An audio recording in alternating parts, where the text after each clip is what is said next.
അനുകൂലമായിട്ടുള്ള വിധി വരട്ടെ. അതായത് അതിൽ ഇത്രയും നാൾ സ്ട്രഗിൾ ചെയ്തൊരു ആളാണ്. ഇപ്പോൾ ആക്ട്രസ് ആണെങ്കിലും ആരാണെങ്കിലും അവരൊരു സ്ത്രീയാണ്. അപ്പോൾ ഒരുപാട് പേർക്ക് പിന്നെയും മുന്നോട്ട് വരാൻ മോട്ടിവേഷനായ ഒരാളാണ്.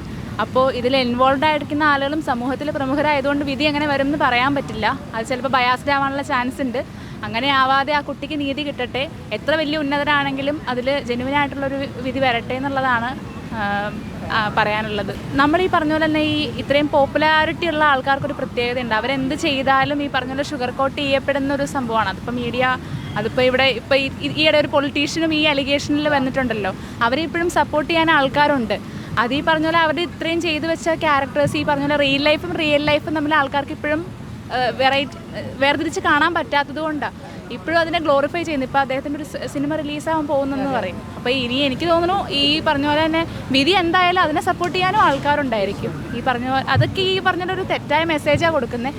ഒരു വിധി വരണം, അതിനെതിരെ ആൾക്കാർ എന്താ പറയുക മുന്നോട്ട് വിധിക്കനുസരിച്ച് അദ്ദേഹത്തോടുള്ളൊരു നിലപാട് അതിനനുസരിച്ച് ആൾക്കാർ എടുക്കട്ടെ. നെഗറ്റീവാണെങ്കിൽ അത് അങ്ങനെ തന്നെ എടുക്കണം എന്നുള്ളതാണ് പറയാനുള്ളത്.